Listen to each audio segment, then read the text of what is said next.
সকলকে আজকের গুরুত্বপূর্ণ একটি ভিডিওতে ওয়েলকাম করছি। দেখো, বিহারের যে স্টেট ক্লিয়ার পরে যে সার্টিফিকেট দেবে, সেই সার্টিফিকেট কিন্তু আজকের এই সেকেন্ড ডামি অ্যাডমিট কার্ডের উপরে দাঁড়িয়ে আছে। যদি কোনো ভুল তথ্য থেকে থাকে সেটা কিন্তু ভবিষ্যতে কারেকশান করতে কিন্তু প্রচুর সমস্যা হবে। এবং সেই জায়গা দাঁড়িয়ে যেই নোটিশটা পাবলিশ হয়েছে, আমি সেই টোটাল নোটিশটা শেয়ার করছি। নোটিশটা দেখো এবং ডিটেলসটা জেনে যাবে। আমরা জানি যে বিহারের স্টেটে কিন্তু আমরা সকলে ফর্ম ফিল আপ করেছি, করার পরে কিন্তু অলরেডি একবার ডামি অ্যাডমিট কার্ড ডাউনলোড করা হয়েছে। সকলে কারেকশান, অনেকের কারেকশান ভুল ছিল, সেগুলো কারেক্ট করেছে, সাবমিট করেছে। সেই জায়গায় দাঁড়িয়ে কিন্তু নতুন সেকেন্ড ডামি অ্যাডমিট কার্ড কিন্তু বিহার, যেটা হচ্ছে বিদ্যালয় শিক্ষা সমিতি, সেখান থেকে কিন্তু তারা পাবলিশ করেছে ওয়েবসাইটে। কবে থেকে কবে কীভাবে ডাউনলোড করবে, কি করতে হবে না হবে, ডিটেলস নোটিশে বলা আছে, আমি সেটা শেয়ার করছি। তার আগে বলবো, যারা আমার চ্যানেল নতুন, অবশ্যই চ্যানেলটিকে সাবস্ক্রাইব করবে। চলো আমরা তাহলে পুরো বিস্তারিত নোটিশটা দেখে নিই। বিহার বিদ্যালয় পরীক্ষা সমিতি পাটনা থেকে নোটিশটা পাবলিশ করা হয়েছে।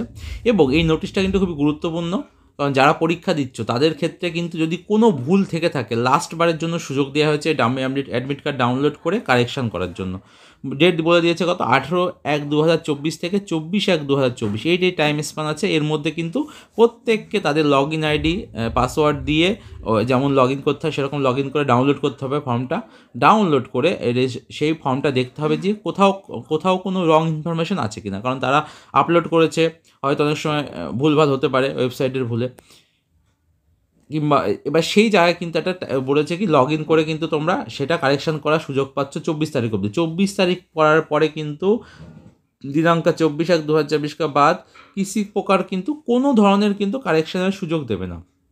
যদি কারো কোনো পেমেন্টের সমস্যা থাকে, তারাও কিন্তু পেমেন্টটা কমপ্লিট করে নিতে পারো। এই হচ্ছে গুরুত্বপূর্ণ নোটিশটা ছিল, কারণ ভবিষ্যতে কিন্তু যেই সার্টিফিকেটটা দেবে স্টেট ক্লিয়ার করার পরে, ওই সার্টিফিকেটটাই তো বিহারের পরবর্তী পরীক্ষা, যেটা 3.0 আসছে বিপিএসসির, সেটা অ্যাপ্লাই করতে পারবে। সুতরাং এটা কিন্তু খুবই গুরুত্বপূর্ণ। এই ছিল আপডেট। যদি যারা অ্যাপ্লাই করেছো প্রত্যেকে কিন্তু চেক করে নাও। ঠিক আছে, আজকের ভিডিওটা আমি এখানেই শেষ করলাম।